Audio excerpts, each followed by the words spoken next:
David. Welcome to another Ask Dr. David Live. I saw we have quite a few questions that have come today and some things that I haven't done much contemplation in depth on. So I'm looking forward to getting into a little bit more, for the people that submit. Thank you for that. Give me a little time to look things up. And I had to actually. So a few things before we get started. For those who don't know, I'm a board certified pediatrician in Tampa, Florida, with my own medical practice, holistic pediatrics and family care, my medical cannabis clinic, which is Holistic Relief, as well as Dr. David MD, which is a health education platform and company where I do consultations for people outside of the state on all types of topics, as well as Dr. David MD, do videos such as this, as well as our YouTube channel and TikTok. If you haven't been checking us out over there, please do so, where I do more reactionary types of things to medical issues in the news. And of course, I do my Ask Dr. David couple videos per week here on YouTube. Now, Whitley will be off screen sending me questions and taking them in. We're going to go for about a half hour today. Thank you again for people who submitted ahead of time. We always take questions first from our Patreon members, and we do thank so much our Patreon subscribers who help support this channel. Please do so if you're not and you'd like to help support what we do and get the word out. Now, of course, another disclaimer, this is general information that we're going to be speaking about here. We are not going to go into any specific details of medical conditions, specific dosing protocols, etc. But we will certainly get into a lot of things. But of course, if you do have things that are more specific in nature, we would ask you to make a consultation, whether it's a educational consultation for people who are out of the state, or of course in holistic pediatrics and family care, or holistic relief for those who are patients in the state that want more specific information. Alrighty, so we're gonna see here that there's a little chat box here that supposedly Whitley's gonna be popping up here. Where is that chat box? Oh, there we go. Alrighty. So Whitley should be popping up our first question right now.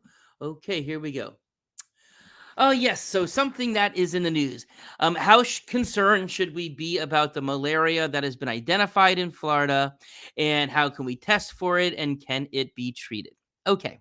So you may have heard that that there have been several cases of malaria specifically identified in Sarasota County, and there has been also a case identified in Texas. Okay. Now, malaria is something that there are typically a couple thousand cases per year identified in America, but those are almost always people who are traveling in from the country and they catch it somewhere else. So the fact that we are finding any cases of malaria in America for people who have not traveled, and therefore that indicates that the mosquitoes are actually here and not there coming in just in a person's blood, that certainly has some level of concern because this is not something that we typically see.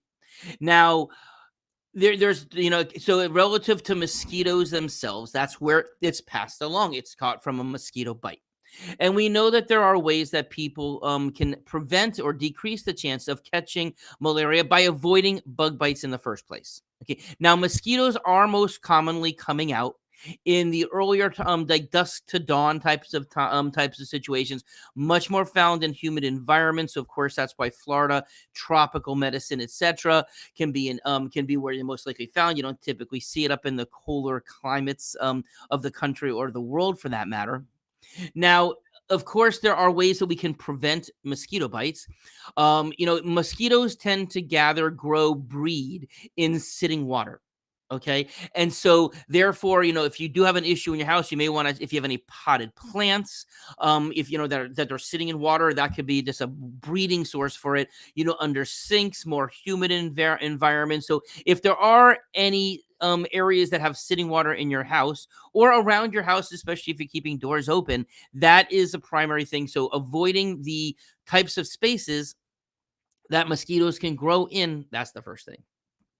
Now, when you're out and about, of course, we're all going to potentially be exposed to mosquitoes. And so wearing long sleeves, spraying, the DEET that is available. I know that there's a lot of people of concern in the holistic world, but it really is a percentage. So if you're using the lower percent types of products, it's not that much of an issue. Of course, you could spray it on your clothing if you don't want to spray it directly on your skin and for your kids, etc. But then there's also there are also the pigaridin, which is derived from black pepper, which is a non-DEET substance that has been shown to be as effective as DEET in terms of something more natural that people can use.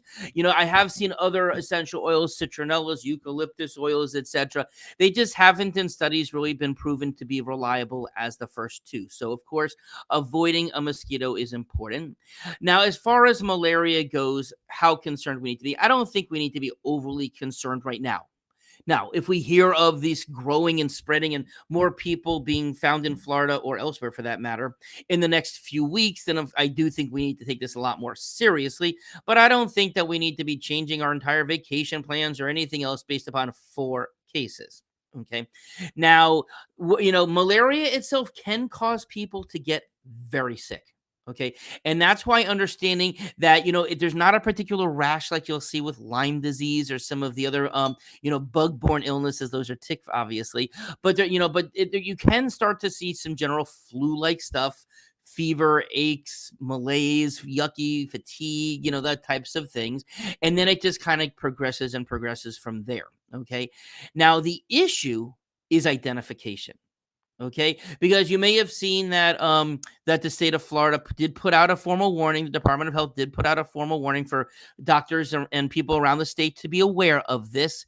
But while there is a developing, and I actually spoke with the Hillsborough County Health Department with an infectious disease doctor today, because there had been, if you look it up, they talk about rapid testing, saliva testing, but there's really not anything that's commercially available. But I do know that the Hillsborough County Health Department is working with Tampa General, and they are doing testing, comparing, people, to see how reliable the saliva test is. Because if you can find rapid detection and you start the treatments sooner, so there are medications that are available for this that are really quite effective. And so obviously, if you can identify it sooner before it gets to more advanced stages, that is certainly an important thing. But as of right now, the only way to really be able to identify this parasite is through a blood smear. Okay, so a drop of blood is spread onto a microscope slide. So this has to be done in a medical facility like the health department or a hospital that has a more detailed lab. Over the counter, I mean, I'm sure outpatient labs, I think, can do this as well. But it's like a live blood smear. People in the holistic world have looked for other things, but that's how you find it right now. Okay. And of course, if it is found, then that's a concern.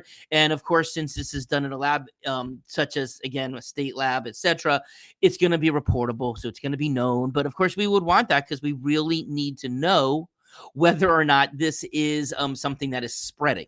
Okay. Now, why is there also a particular concern in my world? Because people under the age of 5 are more likely to get sick. Now, in countries where malaria is more common, it usually, you don't see sickness in older people because there's probably been some bites that have happened already, and there is some partial natural immunity, wild immunity that happens. But the other main issue is with pregnant women. Okay, because depending on what it can cause birth defects and other types of problems there. Now, there are several different medications out there. There is one, I forget the name of it, I apologize, that is considered safe during pregnancy. So if there is a concern about a pregnancy with a mosquito bite, or in the age of fertility where you don't know if you're pregnant yet, but a woman is of a fertility age, then knowing that there is one particular medicine that's out there. And again, I memorized it and I forgot it. Sorry. But that there is something that is safe and effective to be used during pregnancy. Okay, so that's pretty much it. Again, I'm sure if more information comes out, I will be putting out more public health announcements myself, like a PSA, on the YouTube channel, on TikTok. So if you do have those concerns, you want to continue to follow, another reason to follow us, we'll let it be known. But as of now, again, just a few cases in Sarasota County, and that's what we're looking out for. Okay. Okay, this is a longer question here, so I'm going to read it here. I've suffered from acid reflux for over 20 years and have used PPIs. Those are proton pump inhibitors. Say that 10 times fast. On and off. And I've been using Tums daily for the past 11 years. I also have had gastric sleeve surgery 15 years ago. I've not completely stopped the use of PPIs after I've now, excuse me, completely stopped the use of PPIs after finding out how terrible they are for long term and hope to never have to use them again.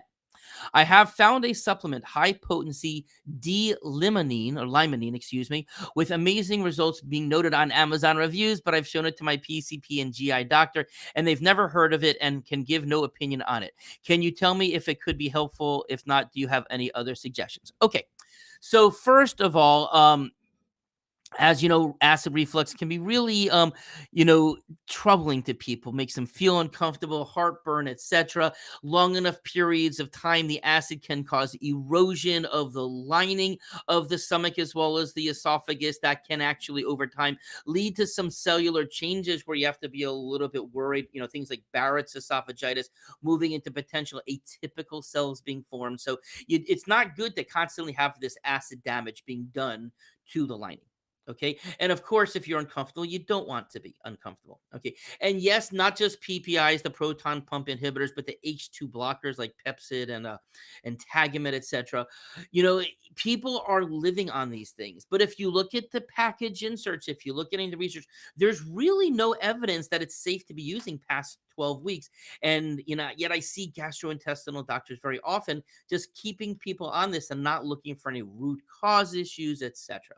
Now, as far as D-limonene, okay, now this is a terpene, okay? So the products that are typically sold is just this. You may also see it referred to as orange peel oil or citrus peel oil. It's what gives the citrusy smell that lemons, limonene, as well as citrus has. And I am more familiar with it because it is a common terpene in medical cannabis, and it's more likely found in sativa products. It has more of a stimulating, attention focused type of benefit. And so when I'm picking medical cannabis strains or products or terpene boosts in our CBD products, I am using limonene as one of the more popular things because it seems to be more beneficial to the brain, whereas opposed to some of the other terpenes like myrcene actually can cause more of a not a catatonia, but memory, fog, etc. So to me, limonene is a good thing. Now I know that there are capsules that are out there.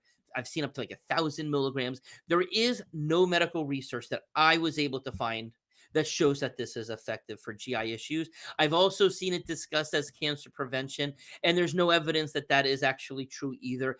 Do I think it's a safe substance? I do. Okay. Now, obviously, since it hasn't been described as to like what is the milligram strength that is considered effective, we don't know. Safe for long term, we don't know. But do I think relatives, it's used even as food additives as a flavor enhancer for some citrus flavoring. So I think it's a safe thing to do. It is considered according to to the FDA, generally regarded as safe substance, safe to use in children, safe to use during pregnancy, etc. So what I would say to this is risk versus benefit. If you take it for a couple of weeks and you feel a lot better, great. I don't think you're putting yourself at any harm. But can I say I know that this is something that works clinically based upon my clinical experiences? I've never tried it for this, or for that matter, for the research. Nah, I can't really say that it does.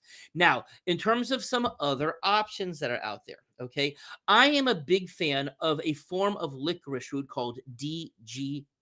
Okay. And there's a product out there also called DGL Plus that has some marshmallow root in it. And I forget there's something else that's in there as well. But DGL, so regular licorice root, you don't want to take long term. The active ingredient is called glycyrrhizin. DGL is deglycyrrhized licorice root, DGL. Okay. And the reason why glycyrrhizin shouldn't be used long term is it increases cortisol levels. Okay. And over time, that can cause issues relative to the adrenals, but also elevated cortisol over long periods of time can cause more high blood pressure types of issues as well. So DGL without the glycyrrhizin, what it's felt to do is thicken the lining, the mucosal lining. So, we have a layer of mucus over our esophagus, our stomach that kind of serves as that first line of defense, and it plumps it up.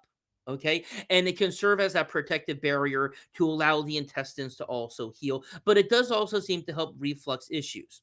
Okay. There's also a medication called Carafate or sulcrafate that's out there, although it's more and more difficult to have that. It works in a similar type of manner in terms of the coating, and it is also safer to use long term. Okay. Now, another thing that people will use is called betaine hydrochloride, which is the HCl hydrochloric acid that is used in the stomach or made by the stomach. And, it's kind of a reverse understanding because most people would think you're putting acid into a problem where there's an over acid situation. But it seems to help when taken that way. I don't know if it's causing a deregulation and decreasing the amount that's being produced and therefore keeping the levels, especially if it's a hypersecretory state. So there are people who over secrete the hydrochloric acid. So maybe there's like a rebound, like a feedback mechanism that's working. But we've clearly seen that works. But especially regarding the betaine hydrochloride, it must be swallowed as a capsule whole. Do not open it up because it is hydrochloric acid. You don't want to get it there on your mouth oral cavity. So that's not one that you could use as a child unless they're swallowing the whole pill. But the deglycerated licorice root, that's kind of a nice thing, the DGL, and that's something that can work. We have a lot of success with that. All right, next question. Could you please share recommendations to help a child grow and gain weight? We have been told to use Pediasure, but we try to avoid dairy because she has eczema. She is the smallest kid in her grade, fifth grade. No other health issues have been diagnosed. I read about Highland sea cell salts, but not sure if there is enough evidence to back up the safe use in kids. If you feel this is a safe alternative, is there a specific one you can recommend? How often should she take it? Okay, lots there. I'm not going to get into specific dosing protocols because I said that's not something that we do here, but I can certainly shed light on a lot of this stuff. So first of all, if you are concerned about the dairy product, there are protein shakes, or Gain makes them, that are plant-based. So you can use that. Obviously, there are plant-based protein powders and energy powders, calories, etc., that can be done as well if you want to be plant-based. Of course, there are egg proteins, etc. But if whey-based proteins, it has to be casein free. If your issue is with dairy, usually it's the casein, the cow milk protein, that one. But of course, whey is a cow milk protein, and that could cause a problem too. Okay. Now, in terms of this particular case, there's so much information I do not have. Okay. Has there been any kind of major metabolic workups that have been done to see why? Urinalyses, liver kidney profiles, other types of things, amino acid deficiencies, other types of metabolic conditions, thyroid, those all can cause low growth. Now, one thing that I always look at first off is, do I have a small kid who's growing? So if you understand about growth curves, those are the curves that we look at. And under the age of 2, we actually use the World Health Organization ones because they have more breastfeeding kids in there compared to the ones that the Academy of Pediatrics has. Then the Academy of Pediatrics growth charts for Americans takes over after 2 years. And so if a child is, like, for instance, for me, I never, I'm at all of 5'2", 5'3" on a good day. I never was ever on the growth curves myself for both height and weight. Okay. Because I was small. Also, mom was 5'10", dad was 5'4", so I knew slam dunking and joining the NBA was not going to be in my future unless I had a trampoline. But which that was kind of fun when I actually did that. But on the growth chart, if the kid is following their own curve, so let's say that child is like right under the 5th percentile. So, you'll see a 95th percentile and a 5th percentile. But, I have kids who are just kind of following the 3 percentile, but they're kind of going up and following the curve parallel to the curve. You don't want to see them further diverging from the regular curve. But, by definition, and a percentile, somebody has to be at the 1st percentile. Someone has to be at the 2nd, 3rd, 4th, 50th, 75th, 100. So where a person is on the growth curve is more important relative to time. So if you're at the 5th percentile now and 5th percentile a year ago, 5th percentile, that could be totally normal. Okay. Now, of course, what do we look at other things? Weight is usually the first thing that drops off. So if you see weight dropping off, but if you see height dropping off, head circumference under 2 years of age, because we don't check head circumference at that, then that is a concern. But we never want to see on the growth chart a crossing over of more than 2 lines. So again, because there's the 25th percentile, 50th percentile, etc., you want to see them either, you can see them wavering above and below lines, staying between 2 lines, but crossing 2 lines, that's always a sign of concern. Okay. Now there's more to that than this and that. What is the overall calorie intake of a person? So we know based upon age that there is a minimum amount of calories. There's an amount of calories that is needed in order to grow. Okay. And of course, fluid intake as well. So again, part of a nutritional evaluation that can be done by a nutritionist. We work with Roni, who is our wonderful nutritionist that she works by Zoom with people. And she's over in Israel. She was actually my assistant in Miami back in the day, and that's kind of how we got to work together. Now she's a full nutritionist. But doing a calorie count, are you getting enough calories? Because if not, that would be another reason why a person is not growing. And of course, when a nutritional analysis is done, you don't want to know just total calories. There's a certain amount of percentage of carbohydrates, protein, fats. Are they getting all the essential vitamins that we need? Those are all important, zinc, etc., in order for us to grow. So, so that's part of where I don't have nearly enough information why I would talk about these things in a consultation. Now, in terms of the Highland cell salts, okay, which are also called tissue salts, okay. Now, these are homeopathic remedies, okay. Highlands themselves is a reputable company. Boiron as well. I'm not concerned about people using them. If you understand what homeopathy is, it's a very, very minute. In the case of homeopathic remedies that are made on a constitutional that homeopathists make. It works under the concept that like cures like if the like is diluted enough to the point where you can't even measure it.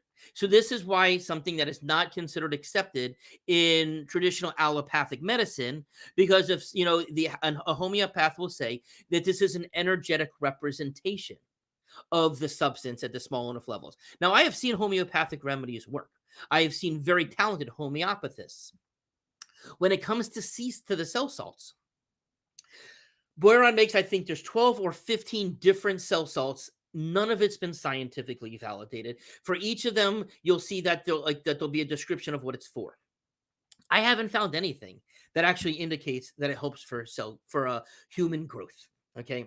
But again, I don't have a problem with someone experimenting with it as long as it's something that's either made, whether it's made by a homeopathist in the proper conditions or a company such as these that at least I know that they're safe companies to do. But overall, I certainly wouldn't hang my hat on it on the cell salts because again, it's just I looked a little bit. There's no research on it whatsoever. So buyer beware. I think it's a safe thing to try, but I do think that there may be some other more tried and true methods that people can do to make sure that they're getting all of the nutritional needs that they need in order to grow.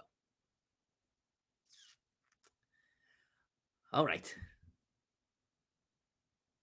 Can an infection such as a UTI heal on its own, or can it be treated with natural supplements without using antibiotics?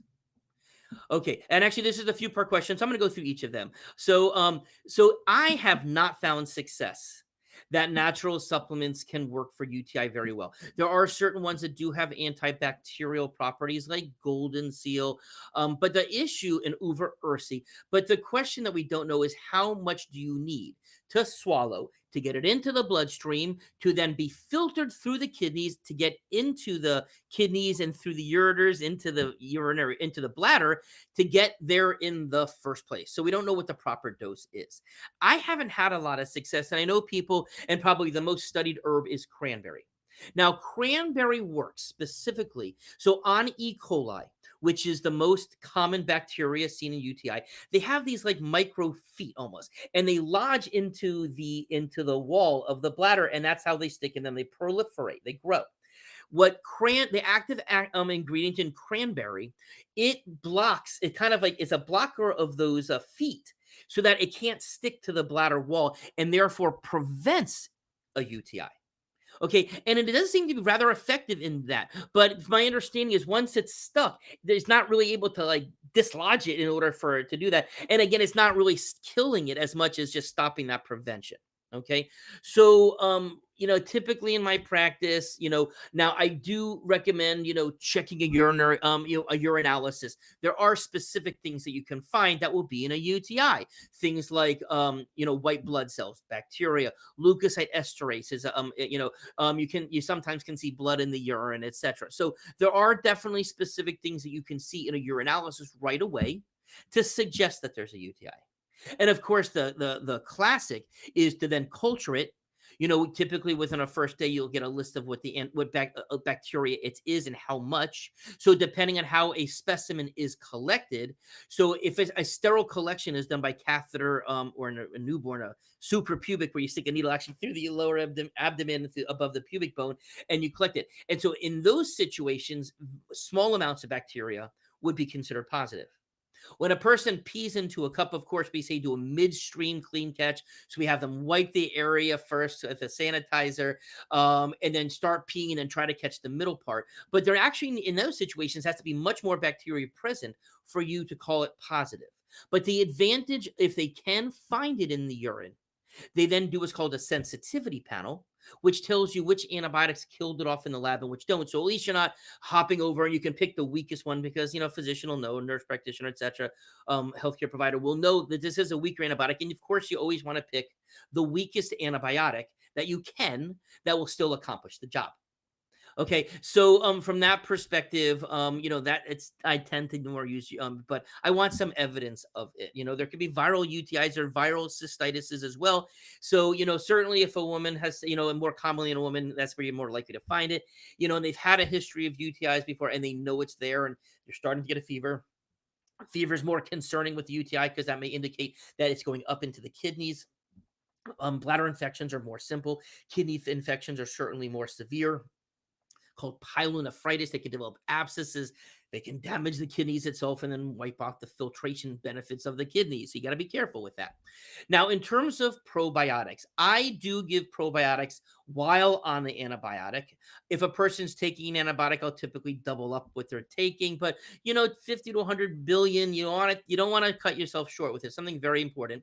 But also, when I pick a probiotic, I want to have multiple strains. The more strains, the better. So if it has 4 different species, I should say, versus 8 or 12, or some of the ones you'll see now 20, the more variety that feeds the microbiome. We obviously have many different types of good bacteria in our gut. But in addition to this, there is a friendly yeast called Saccharomyces boulardii. Okay, you're starting to see hospitals are using this in surgical patients as well. But Saccharomyces boulardii, because it's a friendly yeast, so it's not a candida yeast, any kind of mold. It's not that. It's very similar to baker's yeast and brewer's yeast, actually. But Saccharomyces doesn't get killed off by an antibiotic since it is not since it's not a bacteria. And so it's kind of like a space saver. So you do that, so if you can't, if the antibiotic is knocking off the good guys, or the probiotics not efficiently, it sits there so other bad things don't grow in. So usually when I do an antibiotic, for however long they're on the antibiotic, that's how long I'll use the higher doses. But I'll typically stop the Saccharomyces, a day after I stop the antibiotic. Okay. Another question here. What has been your experience with using myo-inositol to treat anxiety and sleep disturbances? Okay, so myo-inositol is essentially, and it's the main form of inositol. Okay, now I did do a little quick look on this. There is very, very little information about this that's available in the studies. Okay, yes, there are anecdotal evidence that it can work. I think it's a safe thing. They used to call it a B vitamin. It's actually kind of taken off the B vitamin list.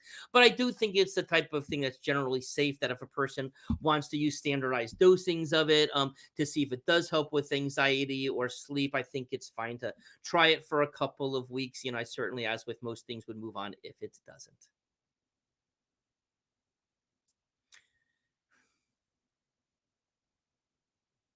Okay, what is your medical view on using supplements such as Vitex in place of hormones that treat premenopausal symptoms in women, including abnormal uterine bleeding?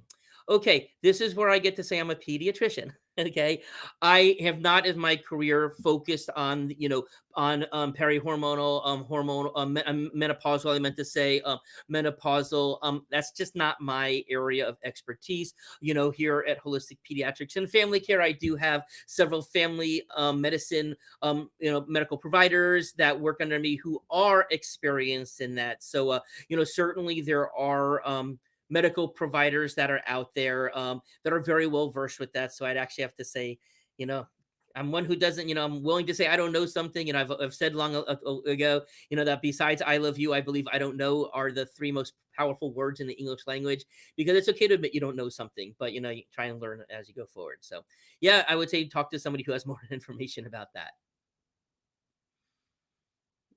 Okay, next question. Oh, do you use sea salt or iodinized salt? I read that sea salt does not provide iodine, which has to be supplemented as needed for good health. Okay, so I use iodinized salt. Iodine is essential for the thyroid gland to make thyroid hormone. Okay, 100 years ago, the most common reason for thyroid deficiency was iodine deficiency. That's why they put it into table salt. So it's an additive. Okay. It's not naturally found because, as we know, salt, table salt, for that matter, sea salt, it's sodium chloride. Okay. Now, iodine, so back in the day, which again, we don't really see much anymore, is the people who have like the big goiters, their thyroid swells up because of the fact that it's trying to produce thyroid hormone and it doesn't. But nowadays, the more common reason for hypothyroidism is autoimmune, Hashimoto's. Okay. But in this case, you do need iodine. Okay. Um, and so that's why I do recommend that. Now, sea salt itself, they literally just concentrate seawater into the salt. It typically will make a thicker, bigger granule when cooking with it, because of the fact that there'd be more space. So, kind of like if you put a bunch of tennis balls into a container versus a couple beach balls, there's gonna be a lot more space in a container with the beach balls than when the golf balls or tennis balls that are shoved in and tightly more packed. So there is more sodium in a teaspoon of table salt versus sea salt, just because there's more space around it. So of course, sodium, high blood pressure, keeping our sodium levels down. Of course, that's important, but I would not skip out on. Now, of course, you could do a mixture of it. You don't need to be eating all table salt, but I would not skip out on table salt because there's really not that many other places that you're going to get the iodine that you need. Okay. What are the top 5 supplements that you think most people should take for optimal health? Okay. So, well, first and foremost, I would say, omega-3 fatty acids have to be in there because our body doesn't make it. Okay. You get it through breast milk, but once that, we have to get it from an external source. And of course, whether it's from a fish source or an algae source, because that's where the fish get it from, everybody needs omega-3 fatty acids. I know some people will get it from flax, but the form that's in flax is not the form that our brain and our hearts use. And about 1 in 5 people don't have good working enzyme that converts the flax omega to the form that's found in the algae and the fish. That's something to be in mind of. But if a person is vegan, they can use the algae source as a way of getting it. Okay. Now, vitamin D. Of course, if you're getting it from sunlight, that's a way of getting it too. So it doesn't have to be in a supplement form. But as you know, because of course I can't do a video without talking about vitamin D and zinc, check the levels. Get your levels, not just barely scraping by, but into the middle third. So if you take the number for the reference range, you divide it into thirds, anywhere in that middle third, you're very, very safe. It doesn't matter how much it takes to get there. Obviously, you should do repeat levels, etc., to make sure that you're not overdoing it or underdoing it, for the matter. But certainly vitamin D and zinc I would put up there. Now, of course, iron. Okay, now, of course, we can supplement it, i.e., through food. I guess that's not really a supplement, but we have to have iron in order to make red blood cells, right? And so that's something that's really important too. But in terms of, and then I just like to have a good multivitamin, okay? Most people aren't getting all of the B vitamins, all of the minerals, etc., okay, in there. So, getting a high potency, really good quality multivitamin, and of course, if you have MTHFR, making sure that it has methylfolate in it and not regular folic acid, because then you could be pushing things in the wrong direction. Of course, if you just take a multi without knowing your MTHFR, but it has a good amount of methylfolate, you're still going to be covered there. But I just think kind of get everything in, as the old commercial, you say everything from A to zinc in there. It's just kind of like a good overall thing to make sure all of your bases are covered. Okay. Can you go over unregulated contaminate monitoring from Tampa water? Um, There's a normal annual report that you can compare it to, and how best to remove unregulated contaminants. Okay, I am not going to start interpreting water data. I'm actually not versed in that. Obviously, you can see the report, you can see what levels are high, you can do testing of your own home if you not wanting to trust the people who are selling it to you, right? That's fair. But there are third-party testers that you can check. Now, in terms of removing unregulated contamination, it comes down to filtration. In our home, we have a full body filter called the Rhino. I'm not connected with Aquasana. I just think that they have a wonderful product line there. So they have a Rhino. There's a pre-filter that goes there in these big tanks like that, and that will take out the most, especially for your bathroom sink water if you're just brushing your teeth, showers, baths, etc. Okay, going through your dishwasher, running dishes through. But if you're consuming it, that's different. Okay, and so having a really high quality, again, Aquasana have 2-stage, 3-stage, 3-stage with reverse osmosis.